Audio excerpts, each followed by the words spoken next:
안녕하세요. 오늘은 성경전서 연구 구약 25번째 책 다니엘서 19번째 시간입니다. 11장에 나오는 말씀을 같이 공부할 텐데요. 각 시대의 대쟁투에 관한 문자적인 예언이라는 제목으로 말씀을 함께 공부하도록 하겠습니다.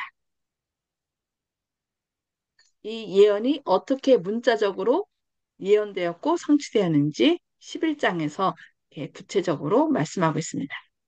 자, 다니엘서 구조를 한번 살펴보겠습니다.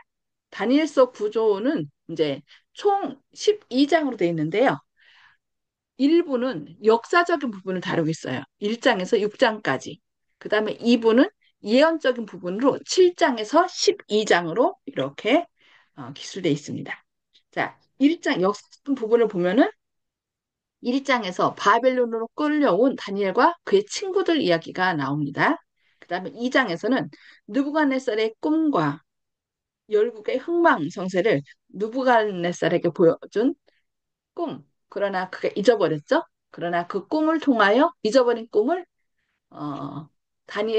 다니엘을 통하여 하나님께서 어, 밝혀주셨고 그래서 이 다니엘이 섬기는 하나님을 높이 찬양하는 이야기가 다니엘서 2장에 나옵니다.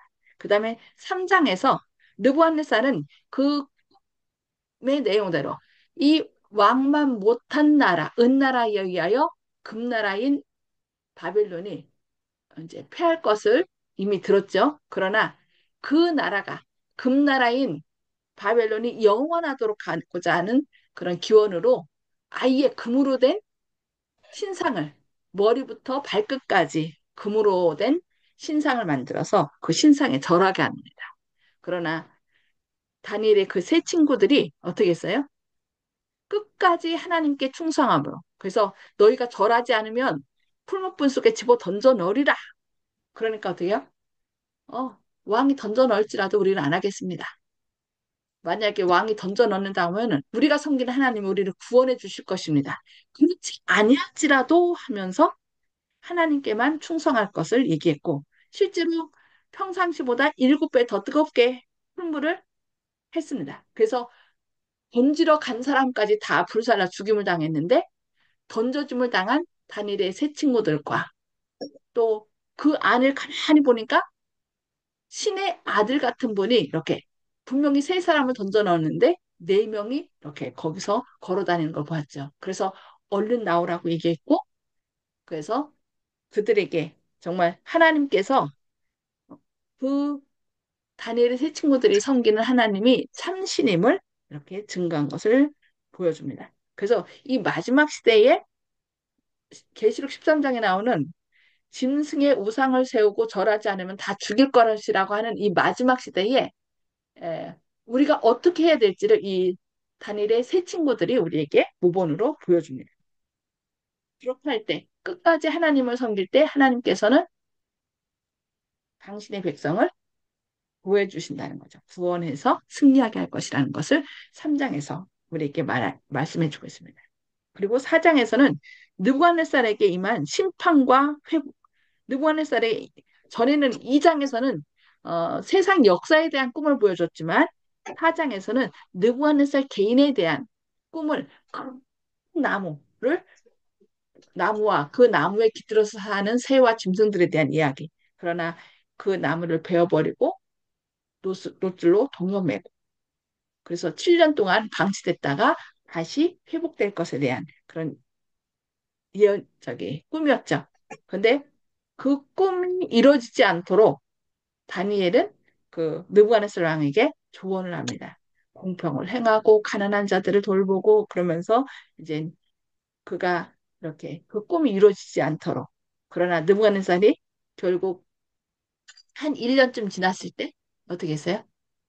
그 금빛 찬란한 바벨론을 내려다보면서 이것이 바로 내가 그러면서 나의 영광 하면서 하나님께 돌려야 할 영광을 자신이 취함으로 결국은 그 꿈에서 내용처럼 7년 동안 짐승처럼 지내는 그런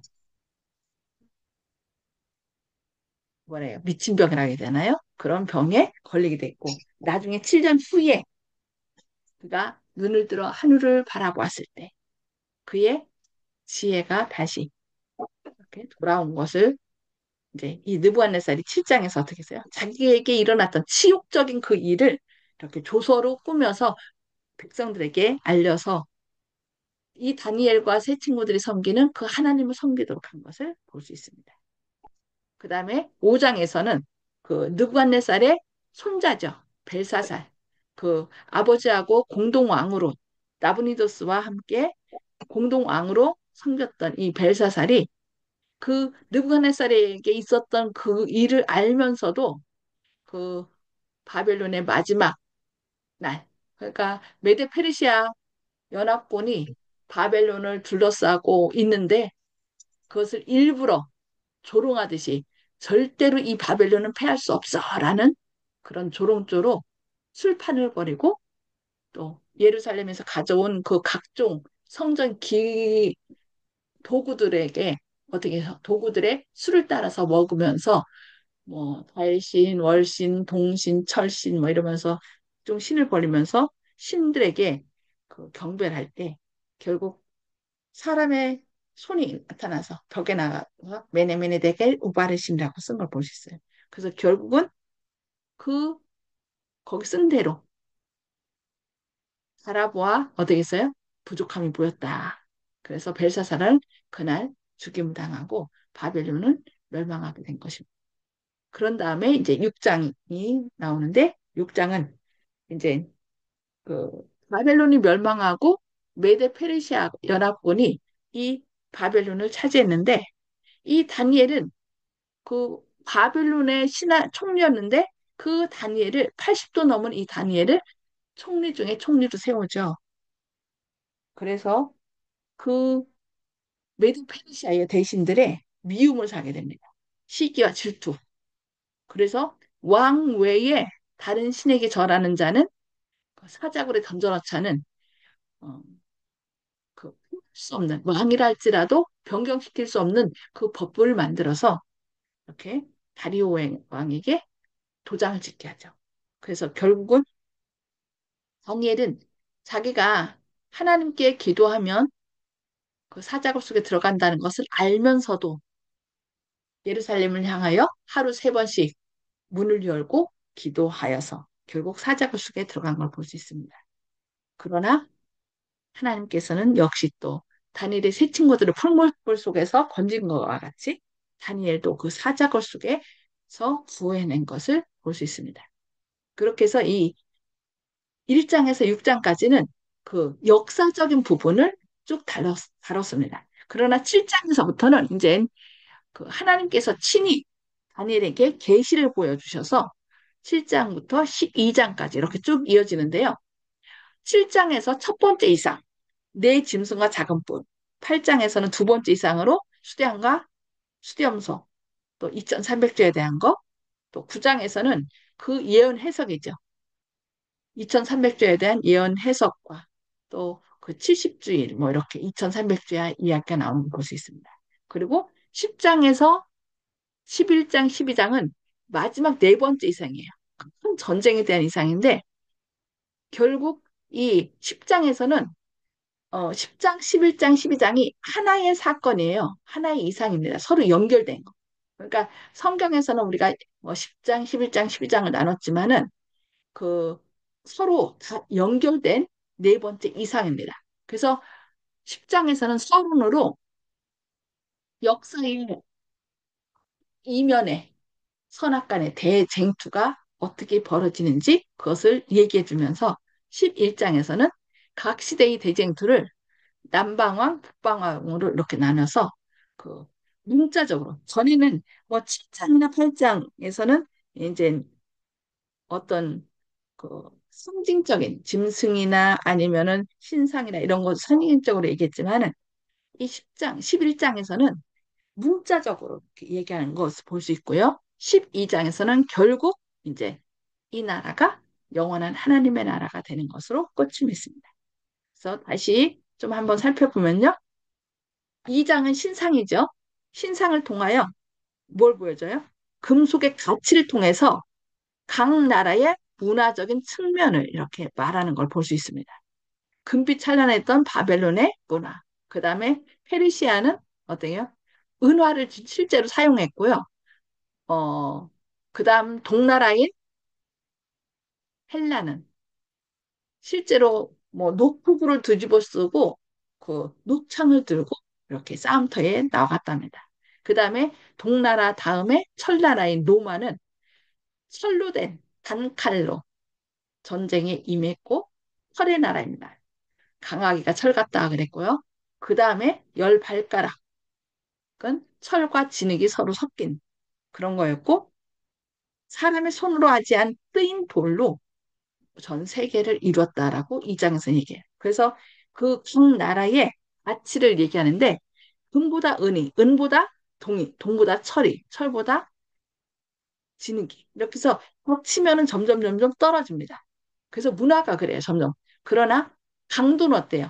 금보다는 은이, 은보다는 동이, 동보다는 철이, 철보다는 진흙. 진흙 속에서 요즘은 뭐 별의별 그 무기를 다 발견해내죠. 그래서 점점 갈수록 강도는 세지는 것을 볼 수 있습니다.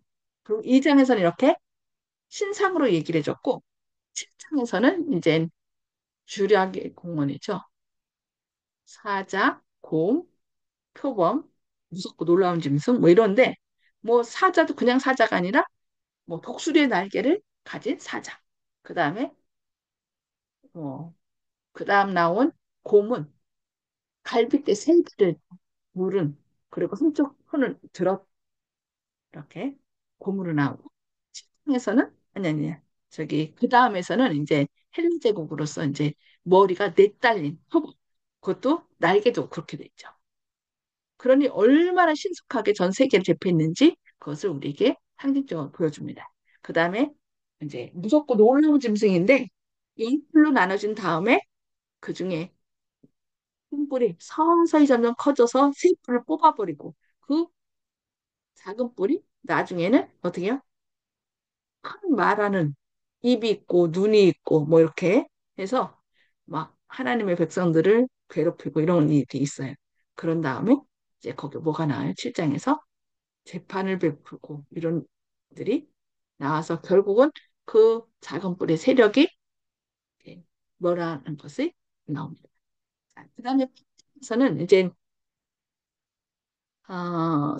서는 짐승들로 얘기를 이 나라의 각 나라의 특성을 얘기했다면은 8장에서는 이제 종교적인 측면, 부속자적인 측면을 얘기했기 때문에 그 제물로 바쳐지는 양이나 염소들이 이렇게 주로 나오는데요. 어, 한 양으로 묘사했고 그 두 뿔 중에 한 뿔이 더 길다. 그래서 균형의 그러니까 두 나라가 좀 한쪽이 다른 나라보다 더 강한 것을 우리에게 말해주고 있습니다. 그 다음에 양 다음에 수렴소가 나타나는데 수렴소가 한 뿔이 있어서 그 뿔이 세 개를 쭉 대표하는데 갑자기 그 뿔이 꺾이고 네 뿔로 나눠지는 것을 볼 수 있습니다. 어떻게 했어요? 이 큰 뿔은 헬라의 알렉산더 대왕이었죠. 그래서 알렉산더 대왕이 자녀도 남기지 않고 유복자로 아직 태어나기도 전일 때 그 죽게 돼서 결국 그 나라가 네 장군에 의하여 이렇게 나뉘게 된 것을 얘기했고 그 네 나라 방향 가운데 한 방향에서 작은 뿔이 나타나서 점점 점점 더 커져서 영화로운 땅까지 이렇게 그것이 커지는 것을 다니엘 8장에서 얘기하고 있어요. 그래서 이 작은 뿔이 어떻게 해요? 막 하나님의 백성을 괴롭게 하고 군대 주제를 대적하고 뭐 이런 걸 보면서 이 다니엘이 놀랬을 때 어떻게 했어요? 2300조야까지는 그때의 성소가 정결하게 함을 입으리라 라고 하면서 기한을 주는 것을 볼 수 있습니다.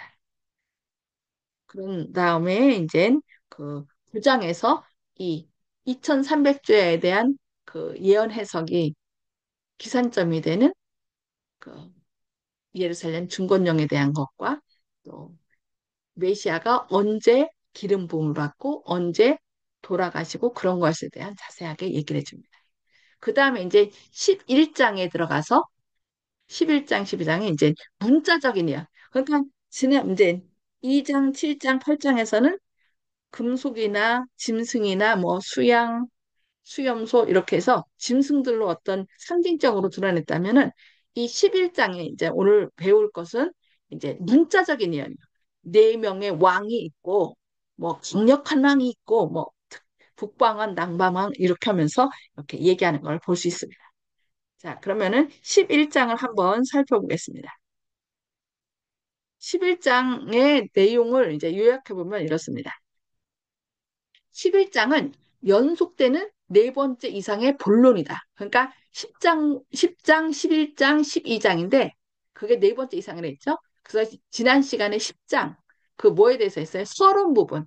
이 역사의 뒷면에 있는 선악간의 대쟁투. 거기에 사단과 하나님께서 어떻게 이 세상을 이제 이렇게 이어나가기 위하여 서로 그 영향력을 발휘하려고 이렇게 대적하고 있는 그런 상황을 얘기했고, 그러나 가브리엘이 이 사단의 방해로 어려움을 겪을 때 미가엘, 천사장 되시는 미가엘이 나타나서 도와줬다는 이야기로 이렇게 얘기를 하겠습니다.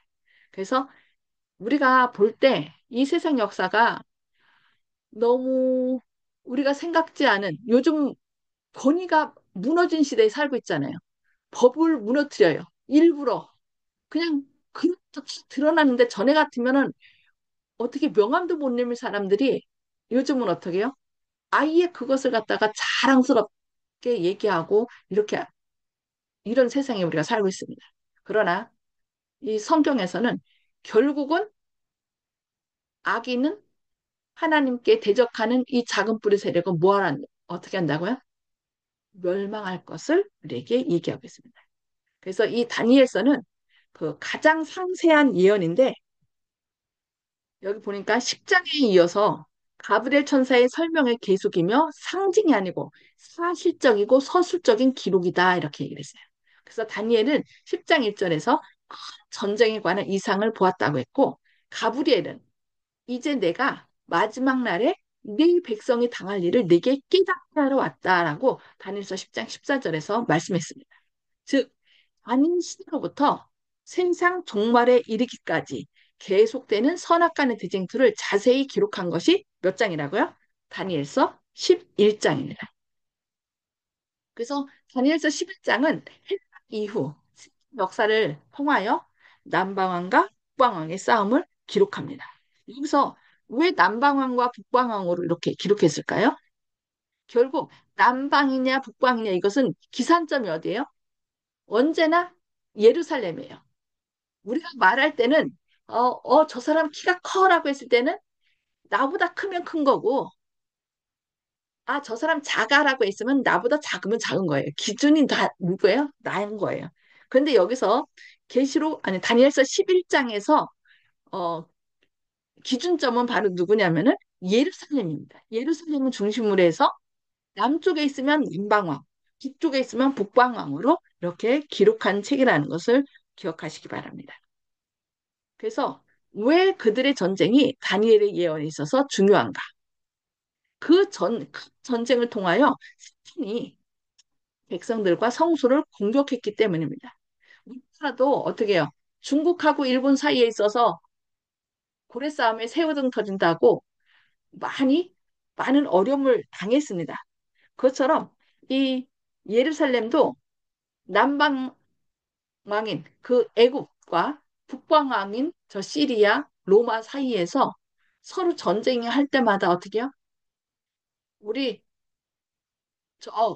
아시리아 치러 갈 테니까 너희 좀 길 좀 켜줘. 그러면서 누가 이 애국 왕이 얘기를 해요. 그래서 친 아시리아 파일 때는 안 됩니다 하고서 나가서 싸우다가 죽기도 했죠. 그러면 저 바벨론에서 나 우리 저 애국 치러 갈 테니까 비켜줘. 그러면 안 됩니다 하면 또 막으면 또 이렇게 그래서 언제나 이 가운데 있었던 이스라엘은 예루살렘은 그 언제나 전쟁에서 그 벗어날 길이 없었던 것이죠. 그것처럼 이 세상에서도 지금 우리나라도 지금 저 중국하고 이쪽 일본 사이 아니면 일본만이 아니라 미국하고 중국 사이에, 전에는 러시아였죠. 이 패권국가 사이에 끼어서 서로 자기 편으로 삼으려고 서로 세력 다툼을 하고 있는데, 결국은 이 세상 역사는 하나님의 백성을 두고 서로 하나님과 사단 사이에 서로 어떻게 쓰든지 뭐 하려고요? 자신의 뜻을 이루려고 하는 것을 볼 수 있습니다. 근데 여기 남방왕과 북방왕이 있는데, 결국은 예루살렘을 가운데 두고 남쪽에 위치한 나라와 저 북쪽에 위치한 나라가, 이들을 통하여 사단이 결국은 어떻게 쓰든지 이 하나님께 충성하는 예루살렘 사람들을, 유대 백성들을, 이스라엘 백성들을 뭐 하려고? 없애려고 공격하는 것이라는 걸 우리가 기억해야 되겠습니다. 그래서 오늘날 우리에게 지금 벌어지는 여러 가지 일들이 있는데, 그것 자체로만 보지 마시고 역사의 이면에 이 수단이 저쪽 미국도 그렇고 저 중국도 그렇고 러시아도 그렇고 우리나라 지도자들도 그렇고, 결국은 다 이 사단이 사람들을 자기 편으로 끌어들여서 누구를 없애려고 하는 거예요? 이 세상에 하나님의 뜻대로 하나님을 섬기는 사람들을 없애려고. 남은 무리만 없애면은 이 지구는 누구 거가 돼요? 사단의 것이 되죠. 그래서 사단은 마지막 발악을 하고 있다는 것을 우리가 기억해야 되겠습니다. 그래서 여기 왜 그들의 전쟁이 다니엘의 예언에 있어서 중요한, 뭐라고요? 큰 전쟁을 통하여 사단이 하나님의 백성들과 성소를 공격했기 때문이다. 여기 성소에 뭐가 있어요?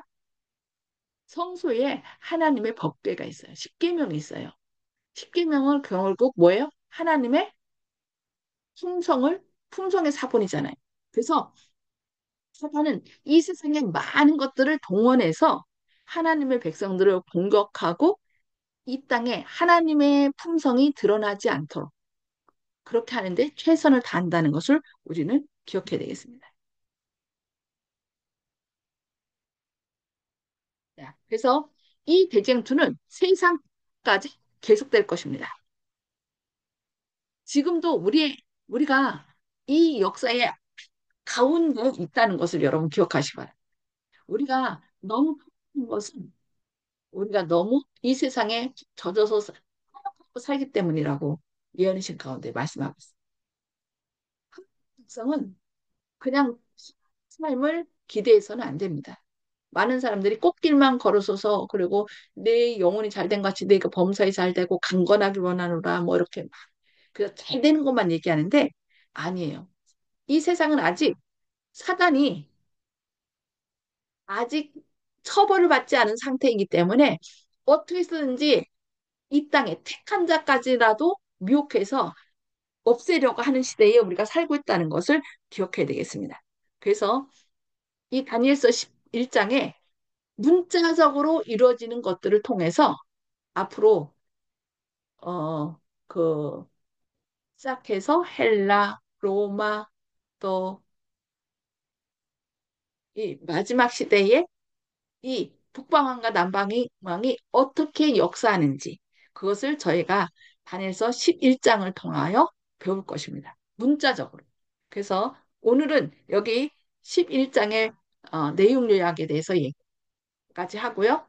다음 시간에는 그것을 이제 대략적으로 북방왕은 북방왕과 남방왕이 어떻게 역사했는지, 그게 실제로 그 문자적인 예언이 어떻게 역사에서 성취됐는지, 그것을 다음 시간에 공부하도록 하겠습니다. 뭐 질문하실 거 없으시죠? 어쨌든 우리는 역사의 한 모퉁이가 아니라 한 중심지에 있다는 거. 우리를 두고 사단은 어떻게든지 하나님의 뜻을 펼치지 못하도록 막고 있다는 거 기억하시기 바랍니다. 그러나 하나님은 승리하셨습니다. 그래서 우리가 예수님 편에 있는 한, 예수님을 우리의 주인으로 모시는 한, 사단은 우리를 물리칠 수 없다는 거 기억하시고, 예수님과 함께 승리하시는 저와 여러분 되기를 바라면서 기도하고 마치도록 하겠습니다. 기도하겠습니다. 하늘에 계셔서 저희를 사랑하신 아버지, 다니엘서에 나타난 그 예언들을 통하여 또한 11장의 배경을 배우면서 이 세상의 역사는 결국 주님께서 주관하고 계심을 다시금 한번 기억하게 하시니 감사합니다. 사단은 자신의 때가 얼마 남지 않은 것을 알기에 우는 사자같이 두루다니며 삼킬 자를 찾으며 택한 자까지도 미혹하여 구원 얻지 못하게 하려고 우리를 유혹하고 있습니다. 이러한 때에 우리가 주님 편에 서지 않으면 우리는 이 세파에 흘러 떠내려갈 수밖에 없고 사단의 시험에 넘어질 수밖에 없습니다. 주님, 오늘 또 저희 연약함을 주님께 드리오니 주님, 저희를 붙드시고 주님의 성령으로 인쳐 주시옵소서. 사단의 유혹에 넘어가지 않도록 주님의 굳센 팔로 우리를 붙들어 주시고 우리가 믿음으로 굳게 설 수 있도록 오늘도 우리를 선한 길로 인도하여 주시옵소서. 이 세상 역사가 때로 우리가 이해하기 어려운 처지에 놓인다 할지라도 결국 이 세상 역사를 주관하시는 분은 하나님이심을 기억하여 끝까지 주님 편에 섬으로 승리하는 저와 창동교회 모든 성도님들 되도록 주님께서 선한 길로 인도해 주셨기를 바라오며 예수님의 이름으로 간절히 기도합니다. 아멘. 감사합니다. 주님의 사랑과 은혜가 오늘 또 풍성히 마시고 또 편히 쉬시기 바랍니다. 내일 또 새벽에 뵙겠습니다. 감사합니다.